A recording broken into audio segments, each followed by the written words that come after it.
Hello मित्रों, नमस्कार।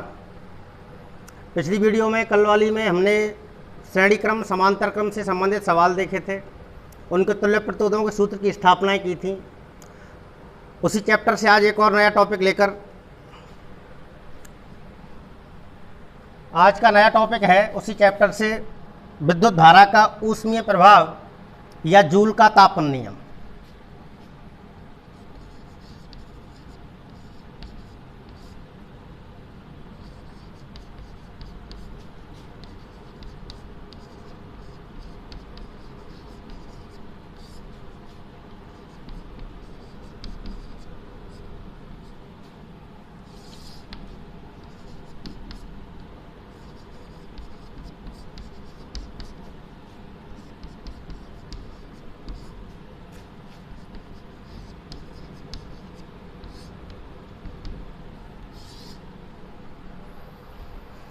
देखो क्या होता है विद्युत धारा का ऊष्मीय प्रभाव। जैसा कि आप जानते हैं आवेशों के प्रवाह की दर विद्युत धारा कहलाती है। ठीक उसी प्रकार से किसी युक्ति में जब विद्युत धारा का प्रवाह किया जाता है तो वो युक्ति गर्म होकर के और ऊष्मा प्रदान करने लग जाती है। इसे विद्युत धारा का ऊष्मीय प्रभाव या जूल का तापन नियम कहते हैं। जैसे विद्युत हीटर है, विद्युत बल्ब है, ये ऐसी जो युक्तियाँ हैं ये विद्युत धारा के ऊष्मीय प्रभाव पर कार्य करती हैं। आपने कई बार महसूस किया होगा बल्ब में जैसे ही धारा का प्रवाह करते हैं तो जो उसका फिलामेंट होता है, जो तापन तंतु होता है, उसमें जैसे ही करंट फ्लो होता है तो कुछ समय पश्चात बल्ब गर्म हो जाता है। ठीक उसी प्रकार विद्युत इस्त्री है, धारा प्रवाहित करेंगे तो नीचे उसकी जो प्लेट है वो गर्म हो जाती नहीं हो जाती है। इसी प्रकार से विद्युत हीटर है, उसकी भी जो नाइक्रोम नामक मिश्र धातु से बनी होती है उसकी तापन अवयव, तो उसमें भी यही सिस्टम होता है। तो ये ऊष्मा प्रदान करने लग जाते हैं। इसे विद्युत धारा का ऊष्मीय प्रभाव या जूल का तापन नियम कहते हैं। इसके लिए गणितीय सूत्र स्थापित करना होता है। उत्पन्न ऊष्मा जो होती है उसका मान किन किन चीज़ों पर निर्भर करता है, तो उसका फिकेशन निकालते हैं। मान लीजिए एक विशुद्ध प्रतिरोध R जुड़ा हुआ है मेरे पास ऐसे,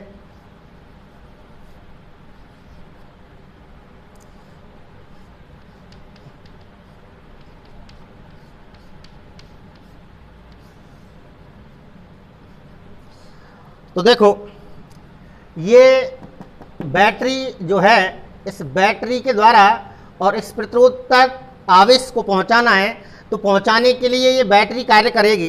तो यहीं से शुरुआत कर दीजिए आप। बैटरी द्वारा किया गया कार्य, आवेश को प्रतिरोध R तक पहुंचाने में बैटरी द्वारा किया गया कार्य, बैटरी द्वारा किया गया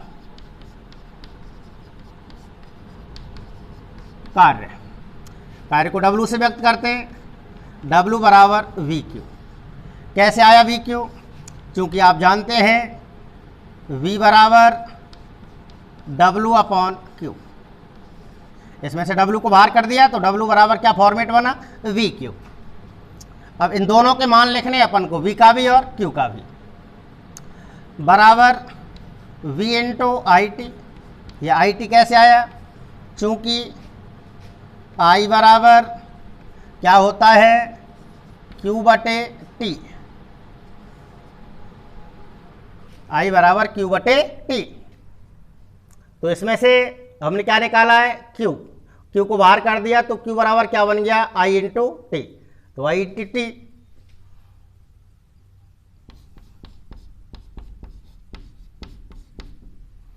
ये W H में परिणत होता है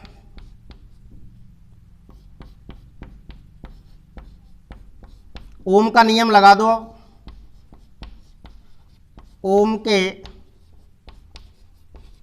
नियम से, ओम का नियम क्या कहता है? V बराबर IR। ये मान रख दो इसमें इधर, IR इंटू IT बराबर क्या बन गया? I का स्क्वायर कर दो, R इंटू T। H बराबर I square R into T। ऐसे भी कह सकते हैं इस प्रकार उत्पन्न ऊष्मा इस प्रकार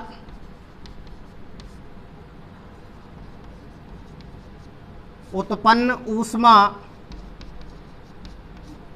H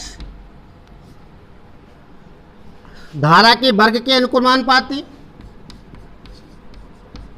इक्वेशन नंबर 1, प्रतिरोध के समानुपाती, इक्वेशन नंबर 2, और समय के अनुक्रमानुपाती, इक्वेशन नंबर 3। इन तीनों समीकरणों को जूल के तापन नियम के समीकरण कहा जाता है। तो इस तरीके से यह है जूल का तापन नियम और ये इसके लिए हुआ गणितीय सूत्र स्थापित। आइए इससे संबंधित आपको एक न्यूमेरिकल करके बताऊं।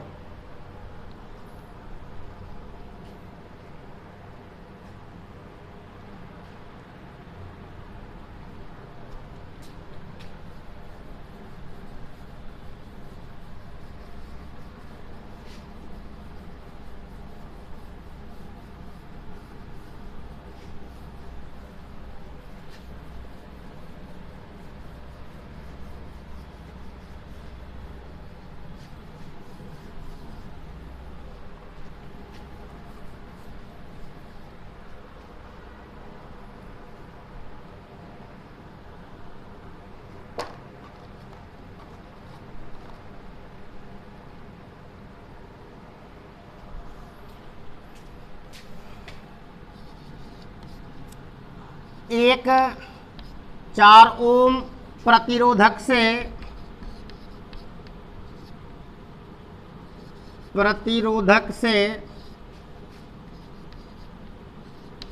प्रति सेकंड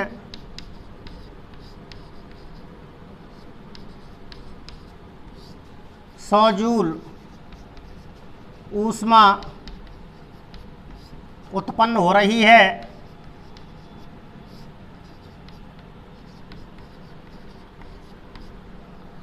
एक 4 ओम प्रतिरोधक से प्रति सेकंड 100 जूल ऊष्मा उत्पन्न हो रही है, तो इसके सिरों पर उत्पन्न विभवांतर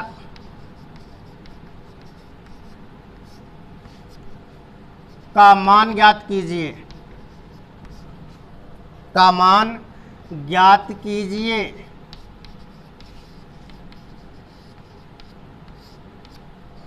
देखिए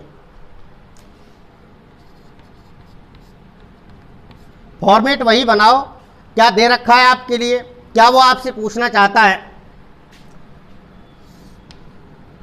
दिया है, क्या दिया है, एक 4 ओम प्रतिरोधक, तो प्रतिरोध R बराबर 4 ओम से प्रति सेकंड T बराबर 1 सेकंड 100 जूल ऊष्मा उत्पन्न हो रही है। ऊष्मा को हीट H से व्यक्त करते हैं हम, H बराबर 100 जूल। तो सिरों पर विभवांतर V का मान ज्ञात करवाना चाहता है आपसे, पर आपको पता है ओम के नियम अनुसार V ज्ञात करते हैं तो V बराबर IR फॉर्मेट लगाते हैं। I है नहीं है यहाँ पे, तो I भी ज्ञात करनी है आपको। तो पहले I निकालो, उसके बाद V निकालेंगे। अभी आपने सूत्र देखा था इससे संबंधित, क्या निकाला था आपने, H बराबर I² R into T। H बराबर I² R इंटू T से इसमें से अब आपके पास H का मान है, R का मान है, T का भी मान है, परंतु I का नहीं है। तो ये I बाहर निकाल दीजिए, I का मान आ जाएगा आपके पास I² बराबर H अपॉन RT बराबर H कितना है 100 बटे R कितना है 4 इंटू 1। ये डिवाइड करो, 4 दूने 8, 2 बच गए 20, 4 पंजे 20 बराबर 25। आपके पास आया I² बराबर 25। आपको चाहिए I, इसलिए I बराबर √25 पचम 25 बराबर 5। धारा का मात्रक क्या होता है? एम्पियर। व्यक्त किससे करते हैं? ए से। लगा दिया मैंने ए भी। अब बी आराम से याद कर लेंगे आप ओम के नियम अनुसार। V बराबर आई आर, रखो मान। I का मान कितना है? 5 गुणा R का मान कितना है? 4 बराबर 5 चौके 20। मात्रक क्या होता है विभवांतर का? Volt answer. ऐसे करने हैं आपको इससे संबंधित सवाल। कई बार आपको I का मान देगा, R का मान देगा, T का मान देगा तो H सीधा ज्ञात हो जाएगा। एक शर्त याद रखनी है आपको, जो T है ना, ये T हमेशा सेकंड में लेना है ऐसे सवालों में। क्यों? यदि घंटे में दे रखा है या मिनट में टाइम दे रखा है तो वो सेकंड बनानी पड़ेंगे आपको, क्योंकि समय की इकाई लेनी है आपको यहाँ पर क्या? सेकंड। तो इस तरीके से इससे संबंधित न्यूमेरिकल्स जो अंक के क्वेश्चंस होते हैं वो करते हैं। आइए इसके बाद एक नया टॉपिक और देखते हैं, इलेक्ट्रिक पावर के बारे में बात करेंगे। विद्युत शक्ति एकदम सरल और न्यू टॉपिक है।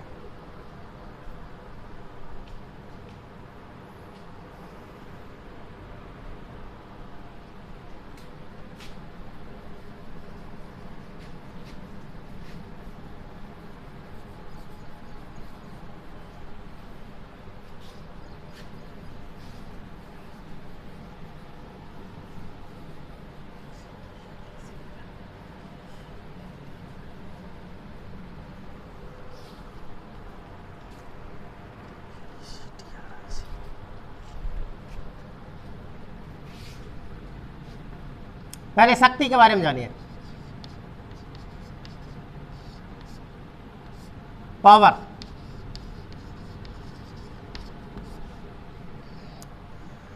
ऊर्जा के उपभुक्त होने की जो दर होती है ना, वो क्या कहलाती है? शक्ति कहलाती है। या ऊर्जा रूपांतरण की दर को भी क्या कहते हैं? शक्ति कहते हैं। या फिर ऐसे कह दीजिए, कार्य के उपभुक्त होने की दर को क्या कहते हैं? शक्ति कहते हैं। पर हमें पढ़नी है विद्युत शक्ति। विद्युत शक्ति, इलेक्ट्रिक पावर।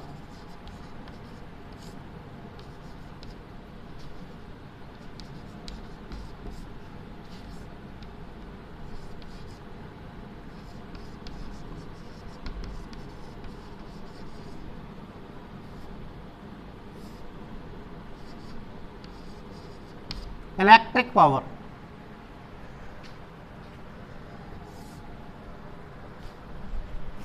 किसी विद्युत परिपथ में प्रत्येकांक समय में कार्य करने की जो दर होगी वो क्या कहलाएगी? विद्युत शक्ति कहलाएगी।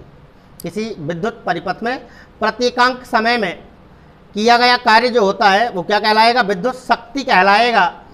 शक्ति को हमेशा अंग्रेजी वर्णमाला के अक्षर P के द्वारा व्यक्त किया जाता है।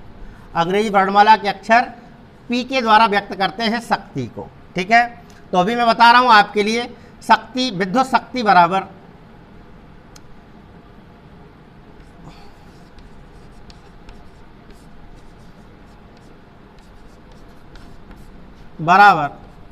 किया गया कार्य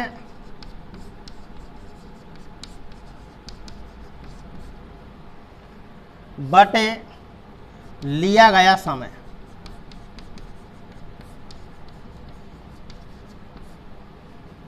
शक्ति को P से व्यक्त कर रहे हो आप, तो P बराबर किया गया कार्य क्या होता है? W बटे समय क्या होता है? T। इकाई निकाल दो इसके लिए। W माने कार्य, और कार्य का मात्रक होता है जूल,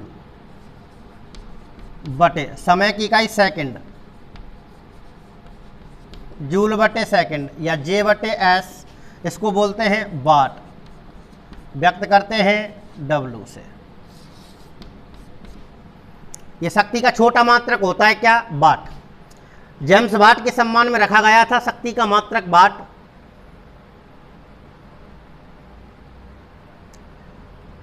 कुछ अन्य सूत्र भी निकाल सकते हैं शक्ति के लिए आप, ऐसे देखिए मेरे साथ साथ। P बराबर, अभी जूल के तापन नियम में देखा था आपने, W बराबर VQ बटे T, आपको पता लिख दो, चूंकि V बराबर W अपॉन Q, या फिर P बराबर V इंटू I। क्यों? चूंकि आई बराबर क्या होता है, क्यू बटे टी, क्यू बटे टी की जगह पे क्या आ गया, आई आ गया। आई बात समझ में? तो इधर आ जाओ और थोड़ा सा, P बराबर V इंटू आई, ओम्स लॉ लगा दो, ओम के नियम से,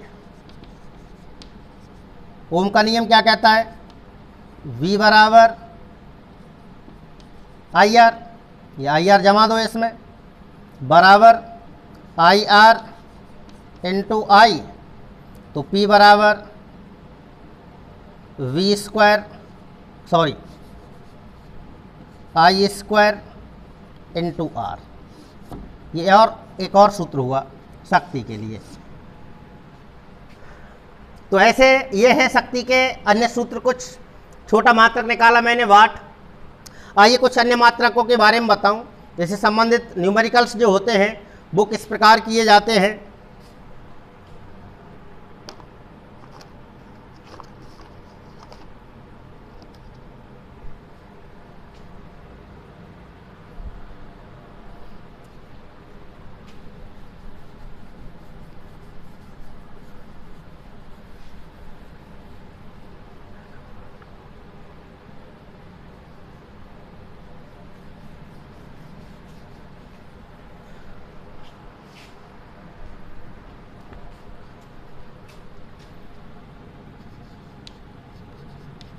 शक्ति के अन्य मात्रक,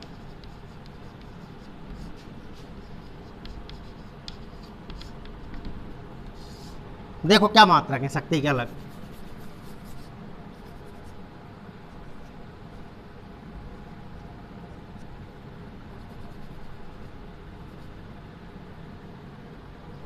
एक होता है मेगावाट, मेगावाट। एक होता है अश्वशक्ति,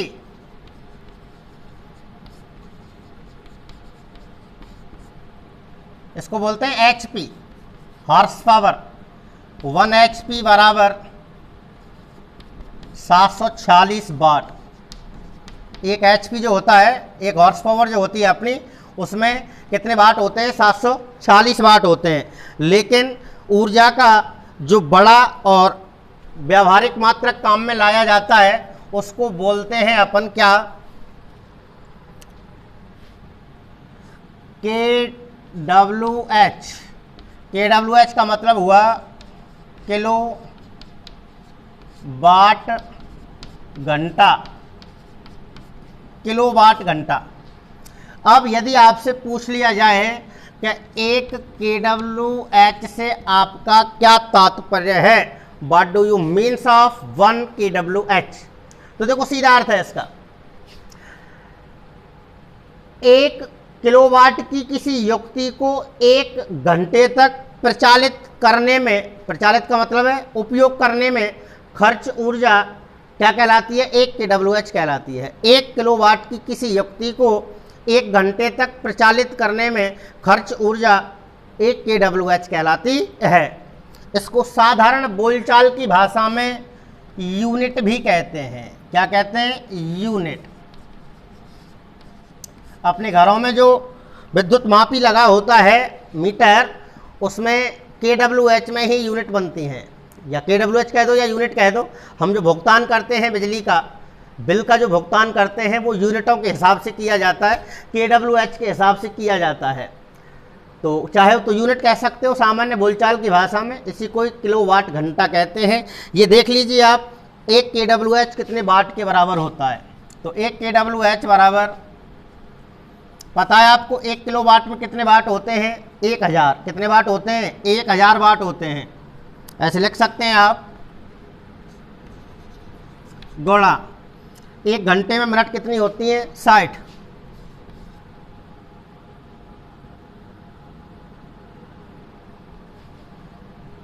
गुणा मिनट में सेकंड कितनी होती है, 60।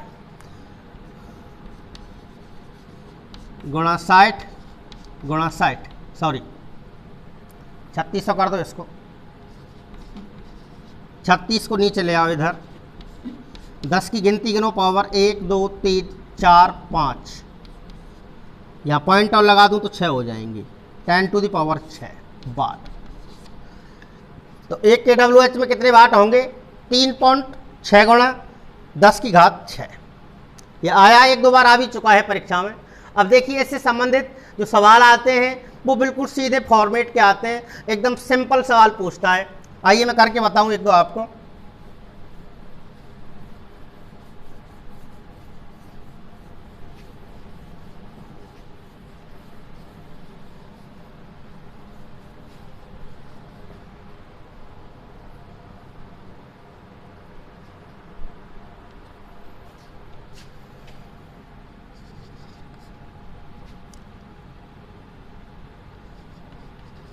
एक विद्यालय में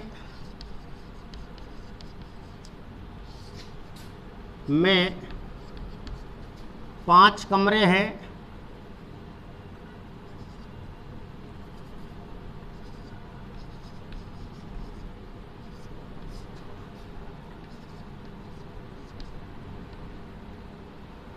एक विद्यालय में 5 कमरे हैं, इनमें से प्रत्येक कमरे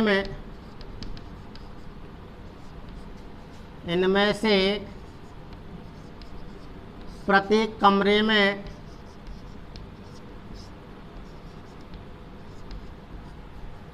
एक विद्यालय में 5 कमरे हैं, इनमें से प्रत्येक कमरे में 20 वाट की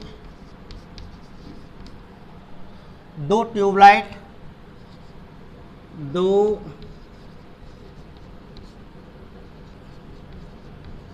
ट्यूबलाइट, 30 वाट के 2 बल्ब, 50 वाट के 2 पंखे प्रतिदिन 3 घंटे काम में आते हैं।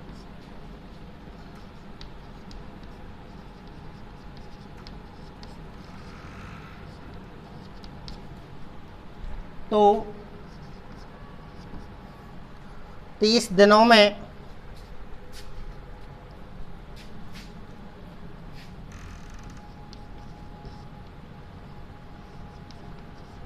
30 दिनों में खर्च होने वाली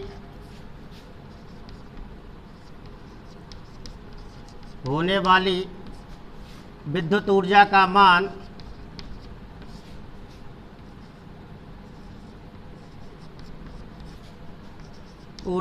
मान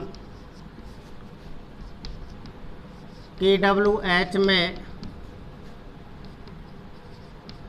ज्ञात कीजिए।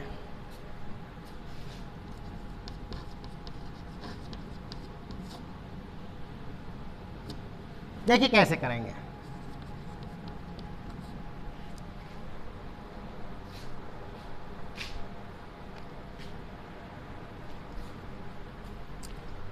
एक सूत्र याद रखना, यहां से लिख रहा हूं मैं, वाट गुणा समय, घंटे में होना चाहिए ये, गुणा युक्तियों की संख्या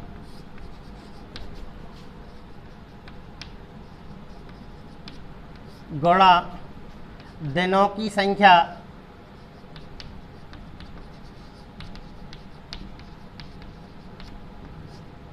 बटे 1000। यहां दिनों की संख्या तक लिखा है मैंने। यदि विद्युत का खर्चा भी पूछे आपसे, यदि यूनिट वगैरह को उसमें मूल्य दे रखा हो सवाल में, जैसे 1 यूनिट का चार्ज 2.5 रुपये है, तो विद्युत खर्चा भी ज्ञात कीजिए, तो उस कंडीशन में सूत्र यही रहेगा, लेकिन दिनों की संख्या के आगे गुणा दर और लिख देनी है आपको। जो भी दर दे रखी है वो आप वहाँ लिख देंगे। अब आइए इसके 3 भाग कर दो सवाल के। एक तो लग रहा है कौन, ट्यूबलाइट, और एक क्या लग रहा है, बल्ब, और एक क्या लग रहा है, पंखे। 3 प्रकार की युक्तियाँ हैं और कमरों की संख्या कितनी, 5। यही टर्निंग पॉइंट है सवाल का।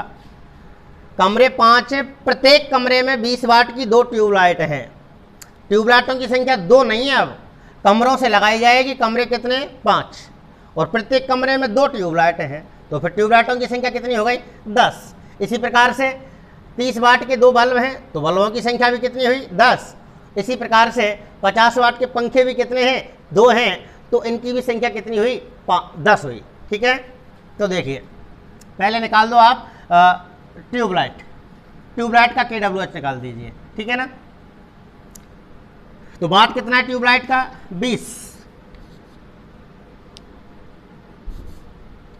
20 गुणा समय घंटे में कितने घंटे काम आ रही है वो? 3 घंटे, गुणा व्यक्तियों की संख्या कितनी हो गई? 10, गुणा दिनों की संख्या कितने दिन का पूछना चाहता है? 30 दिनों का, भाग 1000। ठीक है, तीनों जीरो काट दीजिए, 2 तिया 6 तिया 18 KWH। ऐसे दूसरे का निकाल दीजिए। दूसरे में वाट कितना आ रहा है आपके पास? 30, वाट हुआ 30 गुणा कितना घंटा है? 3। व्यक्तियों की संख्या 10 ही होगी, 30 ही दिन का है। बिल्कुल सीधा मेथड, सीधा सवाल, बटे 1000, तीनों जीरो काट दें, तिनामतिया 9 9 तिये 27 यूनिट। और तीसरा आया आपका क्या? कितना वाट दे रखा है भाई पंखे का? 50। 3 घंटे काम में आ रहे हैं, ये भी 10 है संख्या इनकी भी, गुणा 30 दिन का ही पूछना चाहता है, बटे 1000, तीनों जीरो काट दीजिए, 5 तिया 15, 15 तिये 45 KWH। तीनों का टोटल कर दो कितना होता है। देखो 8 और 7 15 और 5 20, 20 की 0 हासिल 2, 2 और 1 3 और 2 5 और 4 9, 90 KWH आंसर। इस तरीके से सवाल करने होते हैं, तो 90 KWH लिख सकते हैं, यूनिट भी लिख सकते हैं, या यूनिट। ओके, इस तरीके से इससे संबंधित सवाल करने होते हैं अपन को।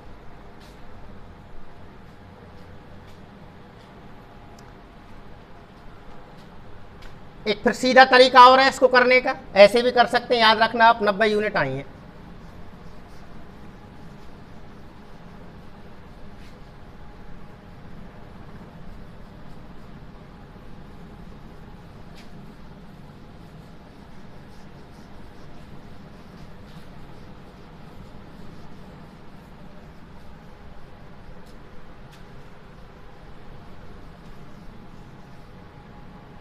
देखो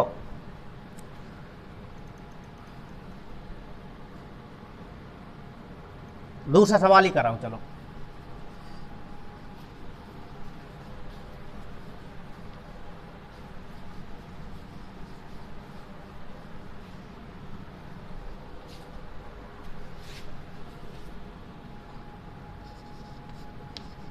एक घर में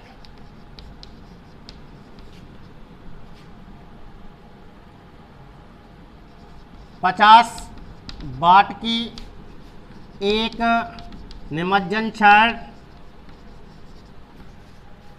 100 वाट का एक विद्युत हीटर प्रतिदिन 3 घंटे काम आता है, तो 30 दिनों में खर्च होने वाली विद्युत ऊर्जा का मान KWH में ज्ञात कीजिए। तो देखो पहले 2 युक्तियां हैं इसमें आपकी, एक निमज्जन छड़ है, एक हीटर है, दोनों का एक एक दिन का व्यय निकाल लीजिए। 50 वाट की एक निमज्जन छड़ का एक दिन का व्यय बराबर कितना आ जाना चाहिए?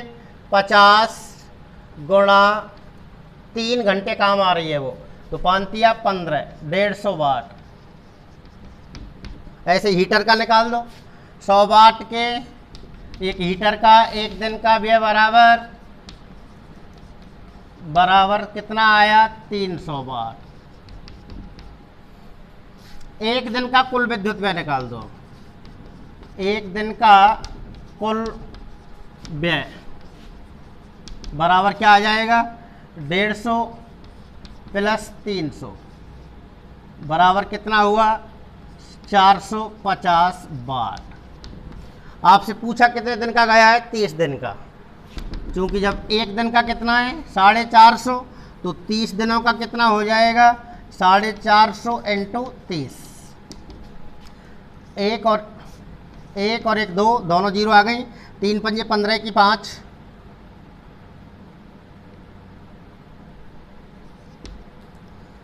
और 3 चौका 12 और 1 13।